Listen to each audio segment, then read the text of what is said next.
So much has happened since we last spoke. One being that I have officially been re-enrolled to complete my surgical clinical rotation. Currently on psychiatry, which should have been my last rotation, which by the way, the hours are pretty sweet, pretty chill. Basically work like half days, and I should have been able to study for step 2 and sit for step 2 next month in May 2025. Did not happen because I have to do surgery next. One would think that I would be motivated to study for step 2 right now, but I'm not. Just a lot going on.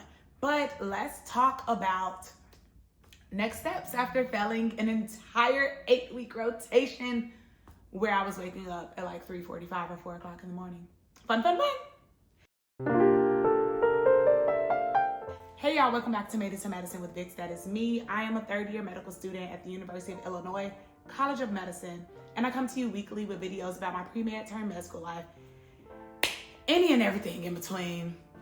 So I was on a 4-week dedicated back in like mid-February to mid-March, dedicated studies where I was not enrolled in any classes. I was solely to be studying for step 2. Once I hit, I believe, the start of week 3 of 4 of dedicated, I found out that Monday, so the start of the week actually, that I failed my general surgery or my surgery rotation. And what failing looks like is I originally high passed clinically, which is like my skills during the rotation. On the exam, I failed it, and you get to retake the exam one time to show that you are competent with the knowledge and your knowledge base, and then you move on. Like, doesn't matter if you pass the retake, you can only overall pass the rotation. But I would have been like, okay, that's fine, whatever. But I didn't. I did not pass the retake. I actually scored worse than I did initially, even though I felt so much better and more comfortable with the content. Whatever. It was definitely annoying, but that is why I am where I am, having to redo 8 weeks of a rotation that is a core rotation for my 3rd year, which means I need this to graduate. And I needed to even apply for residency, and not just apply for residency, I needed to sit for step 2. So I have not been motivated to continue my studies for step 2 consistently because I think I'm still upset with myself, whatever. Originally, they were saying I couldn't take it until June. I'm like, well, it's 8 weeks, so it's gonna have me done in August, and I applied for residency in September. Like, too much, but I've learned to turn things over that I cannot control and give it to God, and he worked it out exactly as he always does. So the moment I'm done with psychiatry, April 25th, then I will be starting surgery on April 28th, and I will not be at my hospital, where I previously completed the rotation. I wanted to go somewhere else, not because I'm ashamed, but because maybe I didn't mesh well with the way it was taught at my hospital, and I need another way for me to further understand the material. So much to get into. So much. Okay, so first things first. There were so many people who told me, matter of fact, there were so many people who belittled me, were disrespectful, discriminative, or discriminatory, and kind of degrading towards me once I came out on TikTok saying that I failed my surgery, clerkship, and the plot of my message was to say that it all works out, right? Like, me going back and going all the way back to me being in 5th grade saying I want to be a doctor, not knowing what the MCAT is, what the medical school application would look like, not knowing what USMLE or COMLEX 1, 2, and 3 are, all the exams within medical school, the level of competitiveness within specialties. Like, there's just so much I didn't even know. And it was me giving a snapshot of my journey and saying, in the midst of it all, it's still, it works out. And I don't want to highlight that part, but I do want to let you know that sometimes in the storm, the noise get real loud. And that is why I refrained from talking about failing step 1 until I passed. Initially, I was ashamed. Oh, my eye is itching. I'm not gonna lie to y'all. Initially, I was very ashamed about failing step 1 and just disappointed, depressed. Like, being on psychiatry right now and for major depressive disorder, it's this thing called SIG-ECAPS. That's the acronym that we go by. And that's alteration in sleep, decrease in interest, so stop doing the things that you enjoy. G is guilt. E is decreased energy, decreased concentration, decreased appetite, psychomotor dysfunction, and then suicidality. So when I found out I failed step 1, I had, I think my sleep was fine, but I definitely had no interest to do anything with anyone. I felt very guilty that I'd studied for 8 months and still failed. My energy was low. I ain't had no type of concentration. I was all over the place after that. I barely had an appetite. And I feel like I was just moving slower altogether. And major depressive disorder, you need to have 5 of those over a span of at least 2 weeks, consistently 2 weeks or more. So I was majorly depressed. But when it came time to me failing the surgery clerkship, I was just like, all right, we just gonna talk about it. Like, it is what it is. Stuff happens. But I do know that there was some good that came out of me talking about me failing the clerkship. So many people reached out. 5th year resident, general surgery resident, reached out and was like, hey, when you redo your clerkship, if you want to go over questions together, let me know. I don't know this resident from Adam or Eve. I don't know them from Timbuktu, but for me just talking about it on social media, so if they reach out, like for me to reach out to them if I want assistance. One of my classmates is applying neurosurgery, honored the clerkship. When I was on the clerkship, because they did it right before me, they were like, look, you need to read Divertilio. Is that what it's called? That's why I grabbed my iPad. Yeah, Divergilio. There we go. Divergilio, because it'll break things down very easily and it's digestible. But when I opened that book up the first time that I sat for the clerkship, or when I was enrolled in the clerkship, I was like, it's over 600 pages. What you mean read this from cover to cover? Like, that's doing too much. But I failed, so I'm about to read this cover to cover. Because I was like, maybe I should be more engaged in the surgeries. And he was like, no.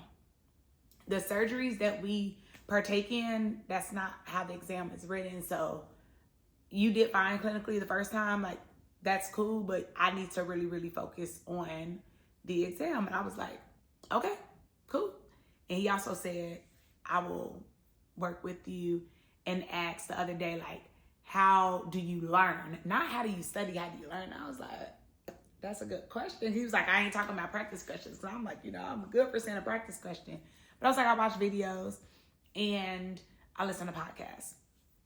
And then I think someone else, like basically multiple people have reached out to say, girl, how can I support you? Like, what you need? And for me, I told my school how y'all can support me is put me with the mentor. Cause okay, so what they do is they break each surgery clerkship for like the students. We get broken up into I think like 5 mentor groups where it's about 4 or 5 of us in each group. And there's one person who used to be the previous clerkship coordinator, and they're very invested in doing research as to why are people failing the exam? Like, what are we doing or what are we not doing to support them? And how are they falling by the wayside? So one of my friends was in their group last year and we took the clerkships. I was like, request number 1, put me with that doctor. Cause I'm straight up like I failed, and also they should likely know that I failed and I'm repeating the clerkship. So I need whatever extra that you have. Like, you used to be the clerkship director. You're used to working closely with students. I was a part of the student surgical seminar my first 2 years in medical school and worked with this doctor then on learning different surgical skills. So I'm just like, help me out. It's this exam. And then my second request was to not be at my school hospital. And I was even willing to go all the way out to Advocate Christ. I don't have no car. Public transportation, like that's the PACE bus, meaning it's not a city bus anymore because Christ is technically in the suburbs. It was gonna cost me a lot of money going out there every day because of like paying an Uber and a Lyft. But I was gonna do it because I did not want to be back at my school hospital. And I got what I wanted. I'm not at Christ, but I am at another hospital that is more convenient for me travel-wise. And so I'm just like, out of all of this stuff, things are still working out. And in addition, to the surgery, I have a resident mentor, and I also call them like my big sib. And we had met maybe like 2 weeks ago, and they were like, "Oh, what's new with you?" And I was like, "Well, you know, when I had that doctor's appointment with you back in December, when I told you I was having neck and arm pain, and I was thinking it was spondylosis, and is, and I failed surgery, and I got to repeat the clerkship." And they were like, "It's fine. I did too." And I was like, no. I failed the clerkship, not just the exam. Like, I failed the exam twice. I have to redo the whole thing. And they were like, "It's fine. I did too. And I am just a few months away from graduating residency." And I was like, oh my gosh. Like, I just felt so seen in that moment, right? Because it is so easy for me to catastrophize and make something that's real small, blow it up real fast, just because, like, being blinded by my current situation and not having the capacity to look beyond it can be demoralizing and debilitating. So for them to say that, it just felt so good, you know? Felt affirmed. Felt like, all right, I will make it through this, right? Like, I'll make it through. Like, it's all good.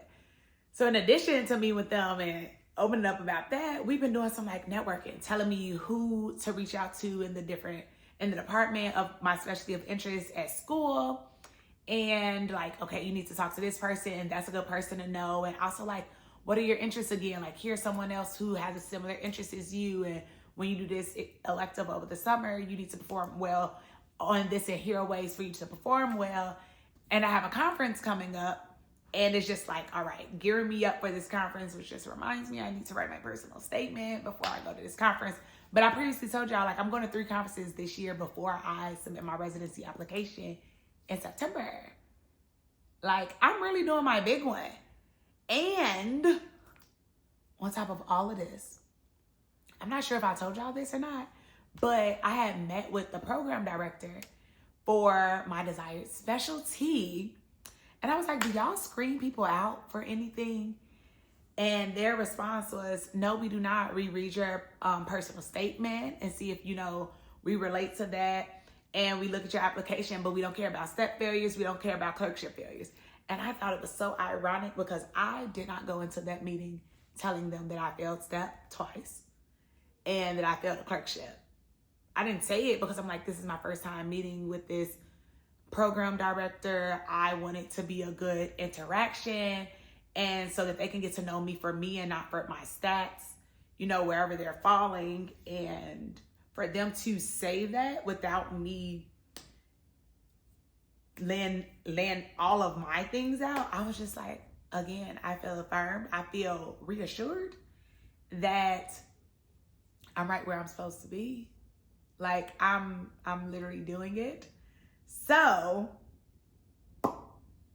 I have been kind of chilling, probably a little bit too much, because psych would have definitely been the perfect rotation to end on, but it's not what I've been doing, and that's okay too. Like, we gonna work through this.